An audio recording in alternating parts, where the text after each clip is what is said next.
Hello friends, Mithila education and welfare society में आपका स्वागत है। हेलो फ्रेंड्स, एडोब फोटोशॉप के सॉफ्टवेयर को इंस्टॉल करने के बाद अब हम चलते हैं इसके इंटरफेस की तरफ कि हम किस तरह से इसे समझ सकते हैं, इसके इंटरफेस को जान सकते हैं। फोटोशॉप की एप्लीकेशन को ओपन करने के बाद आप यहाँ पर लेफ्ट साइड में एक पैनल को देख सकते हैं। इसमें कई सारे टूल्स विजिबल हैं और इन टूल्स पर जब आप माउस को होवर करते हैं तो आप एक रिच टूल टिप देख सकते हैं। इस टूल टिप आपको ये बताता है कि ये जो टूल है वो किस तरह से यूज होगा और किस तरह से हम इसका उपयोग कर सकते हैं। आप किसी भी टूल टिप पर होवर करके उसकी इंफॉर्मेशन को देख सकते हैं कि ये टूल किस तरह से काम कर सकता है। इसी तरह बाकी के टूल्स पर भी इसी तरह काम करता है। आप इनकी डिस्क्रिप्शन को पढ़ के जज कर सकते हैं कि ये टूल किस काम आ सकता है। तो बारी बारी से हम इन टूल्स के बारे में चर्चा करेंगे आगे के कुछ लेसन्स में, आगे के कुछ लेक्चर्स में। टॉप साइड में आप यहाँ पर कुछ मेन्यूज को देख रहे होंगे। इसमें file, edit, image, layer, type और सिलेक्शन और बाकी सारी कैटेगरीज में डिफाइंड है। यानी कि अगर आपको फोटोशॉप की फाइल रिलेटेड सेटिंग्स को ओपन करना है तो आप फाइल टैब पर क्लिक करें। अगर आप इस फाइल को एडिट करना चाहते हैं या इस पूरे ऑब्जेक्ट रिलेटेड एडिटिंग्स को वर्कआउट करना चाहते हैं तो आप इस ऑप्शन पर क्लिक करेंगे। इमेज रिलेटेड प्रोसेस के लिए हम इस बटन पर क्लिक करेंगे और लेयर रिलेटेड में ऐसे बाकी सारे कई टूल्स दिए गए हैं आपको। यहाँ पर हम शुरुआत करते हैं सबसे लेफ्ट पैनल से। लेफ्ट पैनल में आप यहाँ देख पा रहे हैं कि यहाँ पर आपको एक टूल टिप दिख रहा है। अगर आप चाहते हैं कि ये टूल टिप किसी भी टूल पर क्लिक करने पर ना आए तो उसके लिए आपको क्या करना होगा, एडिट टैब में जाकर प्रेफरेंसेस में जाना होगा, जो कि यहाँ पर नीचे हमारे पास दिया गया। प्रेफरेंसेस में हमें टूल्स ऑप्शन पर क्लिक करना होगा। टूल्स ऑप्शन पर क्लिक करने के बाद आप यहाँ पर देख सकते हैं टूल टिप्स को अगर आप इनेबल करते हैं तो आप इस होवर बटन को नहीं देख पाएंगे। अगर आप किसी अदर टूल टिप्स को भी देखना नहीं चाहते हो तो आप इस ऑप्शन पर क्लिक करके बाकी के टूल टिप्स को भी डिसेबल कर सकते हैं। मैं ओके कर देता हूं। अब यहाँ पर आप देख सकते हैं हमारे पास जो टूल टिप्स हैं वो डिसेबल हो गए हैं। किसी भी ऑप्शन पर अगर मैं क्लिक करूं तो मैं वो टूल टिप नहीं देख पा रहा हूँ। फिर से ऑन करने के लिए आपको एडिट प्रेफरेंसेस में जाकर टूल्स में उस ऑप्शन को ऑन कर देना है। अभी के लिए इसे डिसेबल कर देता हूं। उसके बाद यहाँ पर बॉटम में आप देख पा रहे हैं यहाँ पर डॉक्यूमेंट का साइज दिखाया जा रहा है।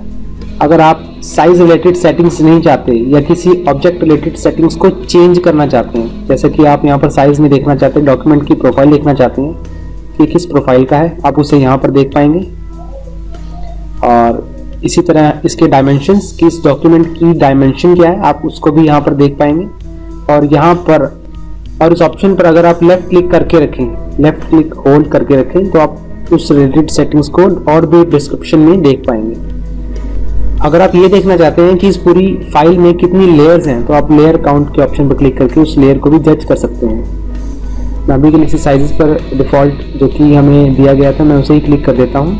एंड अब चलते हैं राइट साइड के फोटोशॉप के पैनल्स की तरफ। राइट साइड में आप यहाँ पर देख रहे हैं कि यहाँ पर हमारे पास कई सारे कलर्स एंड स्वैशेस दिए गए हैं, जिससे हम कलर कॉम्बिनेशंस को सिलेक्ट कर सकते हैं। और यहाँ पर लर्न रिलेटेड सेटिंग्स है, यानी कि अगर आप फोटोशॉप में बिगिनर है, न्यू है, तो आप इन वीडियोज या इन ऑप्शंस को क्लिक करके उनके बारे में जानकारी ले सकते हैं कि आप अपनी फोटोज को किस तरह से फिक्स कर सकते हैं। कुछ फंडामेंटल स्किल्स, इसके अंदर बारी बारी से कई तरह की ऐसी स्किल्स वर्कआउट की गई है, बताई गई है। इफेक्ट्स के बारे में अगर आप नॉलेज लेना चाहते हैं या प्रिंटिंग के बारे में तो आप इन ऑप्शंस पर क्लिक कर सकते हैं। लाइब्रेरीज के टैब में अगर आप क्लिक करें तो आप लाइब्रेरीज रिलेटेड सेटिंग्स को देख पाएंगे।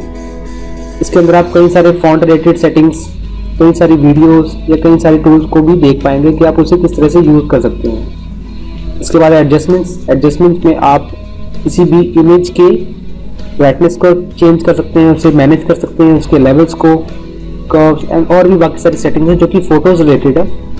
और बाकी के टूल्स की भी जानकारी हम फ्यूचर के लेसन्स में लेंगे।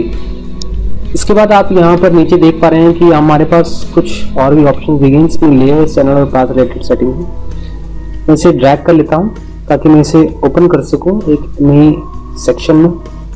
आप यहाँ पर देख रहे हैं कि ये तीनों ऑप्शंस मर्ज हो गए हैं, लेकिन अगर आप इन सभी में से किसी भी डॉक को ऑफ करना चाहते हैं तो आप इस पर राइट क्लिक करके इसे क्लोज ऑप्शन पर क्लिक कर सकते हैं। इसी तरह इसे भी अगर आप इसे मिनिमाइज करना चाहते हैं तो आप मिनिमाइज के बटन पर क्लिक करेंगे तो कुछ इस तरह से मिनिमाइज हो जाएगा। इसे मैक्सिमाइज करता हूँ, स्पेन पैनल। ऑप्शन पर क्लिक करके, एंड देन मैं इसे रिमूव करता हूँ यहाँ से। एंड अब बात करते हैं लेयर्स की। अगर आप कोई भी न्यू लेयर बनाते हैं या कोई भी सॉलिड लेयर बनाते हैं या कोई भी इमेज इसमें इंपोर्ट करते हैं तो आप उसकी लेयर को यहाँ पर देख पाएंगे। इसमें हम एक बार एग्जांपल देख लेते हैं। इसमें अगर मैं फोटोशॉप की इस इमेजेस को इस तरह से ड्रैग करके इसे ओपन करता हूँ और इसे मैं यहाँ पर, आपको इसके लेफ्ट क्लिक को होल्ड करके रखना पड़ेगा माउस में। तो मैं जैसे ही मैं लेफ्ट क्लिक को छोड़ता हूँ तो आप यहाँ पर फोटो को देख पाएंगे कि किस तरह से हमारे पास विजिबल होनी शुरू होगी। कुछ इस तरह से आप यहाँ पर लेयर में देख सकते हैं कि आप जितनी भी इमेजेस यहाँ पर इंपोर्ट करेंगे आप उसी हिसाब से लेयर्स को भी मैनेज कर पाएंगे, एक्सटेंड कर पाएंगे। ऐसे फिट कर देता हूँ इसमें एंड इसके बाद मैं टिक मार्क पर क्लिक करता हूँ। टिक मार्क पर क्लिक करने के बाद आप उस लेयर को प्रॉपरली एडजस्ट कर पाएंगे बैकग्राउंड के रेशियो के अंदर।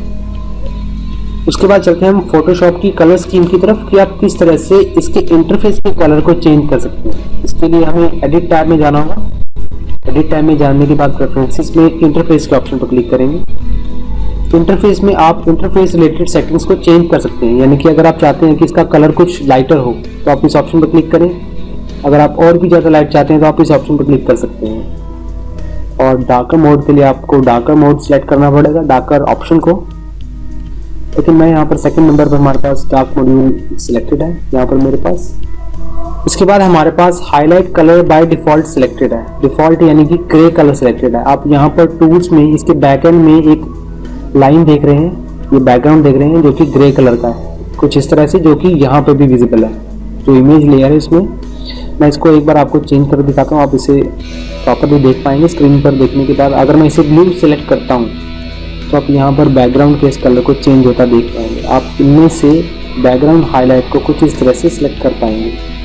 हाईलाइट कलर को सिलेक्ट करने के बाद मैं इसे ओके करता हूँ। एंड आप इसके बाद अगर आप फोटोशॉप में न्यू बिगिनर हैं, अगर आपको किसी भी टूल के बारे में ज़्यादा नॉलेज नहीं है या कुछ टूल्स के बारे में, लेकिन आपको ये नहीं पता कि वो टूल कहाँ से विजिबल होगा, क्योंकि फोटोशॉप के अंदर कई सारे टूल्स के अंदर भी टूल्स दिए गए हैं जो कि कई बार ढूंढने पर हमें नहीं मिल पाते हैं। इस टास्क को इजी करने के लिए मैं एडिट में यहाँ पर हमारे पास सर्च नाम का ऑप्शन दिया गया है, यानी कि अगर मैं टाइप टूल को सर्च करना चाहता हूँ तो अगर मैं यहाँ पर टाइप करता हूँ, टाइप टूल को सर्च करता हूँ, तो आप यहाँ पर टाइप रिलेटेड सभी टूल्स के बारे में जानकारी ले पाएंगे। टाइप में प्रेफरेंसेस में ये ऑप्शन, ये प्रॉपर्टी है जो कि प्रेफरेंसेस में दी गई है, कैरेक्टर पैनल, नोट टूल और कई सारे ऐसे टूल्स हैं जिसमें टाइप वर्ड मेंशन है। और ये फोटोशॉप आपको उस रिजल्ट को इजी करने में सहायता करता है, मदद करता है, हेल्प करता है। इसके बाद चलते हैं बाकी के लेयर्स को एडजस्ट करने की तरफ। मैं इसे क्रॉस कर देता हूँ, एस्केप बटन पर क्लिक करूंगा तो आप इसे डिसेबल कर पाएंगे। कीबोर्ड में एस्केप बटन पर क्लिक करने के बाद आप उसे डिसेबल कर पाएंगे। इसके बाद आप यहाँ पर देख रहे हैं कि यहाँ पर मेरे पास जो लेयर का साइज है वो बहुत छोटा आ रहा है। मैं चाहता हूँ कि इसे मैं यहाँ पर एडजस्ट कर पाऊँ, तो मैं इसे सिंपली क्लिक करके रखूंगा लेफ्ट बटन को माउस में और ड्रैग करूंगा यहाँ तक। अगर आप इसे यहाँ ड्रैग करते हैं तो आप इन टूल्स के नीचे लाइन बाय लाइन लगा पाएंगे। और अगर आप इसकी अलग एंटिटी दिखाना चाहते हैं, इसे अलग दिखाना चाहते हैं, रिप्रेजेंट करना चाहते हैं, तो आप उसे इस तरह से कर सकते हैं। मैं इसे यहाँ ड्रैग कर दूंगा तो ये एक अलग ही प्रॉपर्टी दिखानी शुरू कर देगा। यहाँ पर हिस्ट्री के टूल में आप अपनी एक्टिविटीज़ को देख पाएंगे कि आपने फोटोशॉप की फाइल में किस तरह से चेंजेस किए हैं। और उसे चेंजेस को डिफाइन करने के लिए, उसे अंडू करने के लिए आप इनमें से किसी पर भी क्लिक करें जो कि इसके अबव हो। इसके बाद नीचे यहाँ पर प्रॉपर्टीज का ऑप्शन दिया गया है। प्रॉपर्टीज में आप किसी भी इमेज को सेलेक्ट करने के बाद उसी रिलेटेड सेटिंग को चेंज कर पाएंगे। आगे की सभी लेक्चर्स में हम बारी बारी से ये जानेंगे कि हम किस तरह से इमेजेस को, लेयर्स को या टेक्स्ट को चेंज कर पाते हैं। तो इसके लिए मैं इसे टॉप पर रखता हूँ, इसे इस तरह से। उसके बाद आप यहाँ पर पैथ को भी कुछ इस तरह से मॉडिफाई कर सकते हैं, या कोई भी ऐसा सेक्शन है जो आपको पॉपअप विंडो में, ताकि आप उसे कहीं भी मूव कर सकें, कहीं भी ड्रैग कर सकें। तो उसके लिए आपको उन सेक्शन से उसे बिल्कुल अलग कर देना है, जहाँ पर बिल्कुल भी ब्लू कलर की लाइन ना आए। जैसे कि आप यहाँ पर देख रहे हैं कि ब्लू कलर की लाइन आ रही है, तो ये यहाँ एडजस्ट हो जाएगा। ब्लू कलर की लाइन आने का मतलब ये उस सेक्शन में एडजस्ट हो पाएगा। ऐसे इंडिपेंडेंटली से मूव करता हूँ यहाँ पे, तो आप पॉपअप विंडो में से ओपन कर पाएंगे। अगर आप कई सारे ऐसे टूल्स को बारी बारी से चेक करना चाहते हैं, देखना चाहते हैं, तो आप विंडोज के सेक्शन में जाकर इन सभी टूल्स को एडजस्ट कर पाएंगे। जैसे कि अगर आप कैरेक्टर स्टाइल रिलेटेड यानी कि कैरेक्टर रिलेटेड सेटिंग्स को ओपन करते हैं, तो आप इसे यहाँ पर कैरेक्टर पर क्लिक करें तो उसी रिलेटेड टैब ओपन हो जाएगा। कैरेक्टर स्टाइल रिलेटेड सेटिंग्स यहाँ पर ऑन हो जाएंगे। इसके बाद आप चाहें तो कैरेक्टर स्टाइल रिलेटेड सेटिंग्स को भी ऑन कर सकते हैं। और बारी बारी ऐसे कई सारे टूल्स हैं जिसमें आप लुक देख के, जिसे आप एक बार देख के आपको जो आपको स्टेबल लगे उसे विजिबल कर सकते हैं, उसे देख सकते हैं।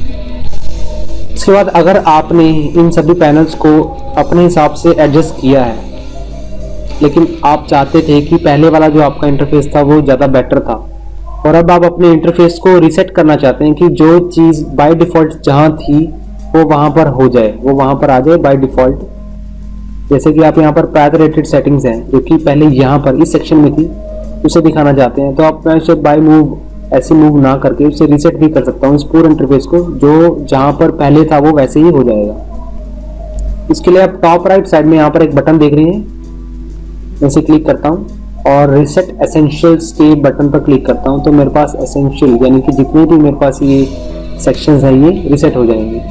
क्लिक करता हूँ तो आप जैसे तो आपके पास ये कुछ उस तरह से विजिबल होनी शुरू हो गया जब आपने फोटोशॉप को ओपन किया था। यहाँ पर बारी बारी से आप इसे देख सकते हैं। आगे के लेक्चर्स में हम देखेंगे कि हम किस तरह से मल्टीपल फोटोज को एडिट कर पाते हैं, कि हम किस तरह से यहाँ पर अभी तक हमने सिर्फ एक फोटो को एडिट किया, उसके इंटरफेस को समझा।